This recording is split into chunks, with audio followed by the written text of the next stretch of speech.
Welcome to Chillin' 101. We hope this video helps. You start by opening TikTok and going straight to your profile. Find the post that contains the picture. Once you see it, tap the post to open it full screen because you can't edit individual images inside an existing post. Make sure you're signed into the correct account. If it's shared across accounts, confirm which profile holds the image. This is the first actionable step because TikTok requires deleting the post itself to remove its pictures, not a per-image delete option. Now, tap the three-dot menu or share icon on the post to reveal options. Choose delete and confirm when the app asks.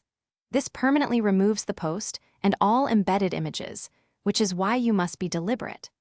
Once deleted, make sure to clear any local drafts that may contain the photo if you used them earlier. If you wanted to keep other images from a multi-photo post, you'll need to recreate a new post excluding the unwanted picture. Because TikTok does not support removing one image, after deleting, refresh your profile and review the feed to confirm removal.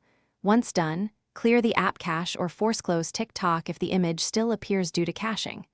If the picture persists, log out and back in, or reinstall the app to force a fresh sync with TikTok servers. Make sure any reposts, shared links, or downloads on other platforms are handled too, otherwise duplicates will remain. If you still see a problem, check for account issues and consider contacting TikTok support as a last resort. Thanks for watching. Consider subscribing if we helped you.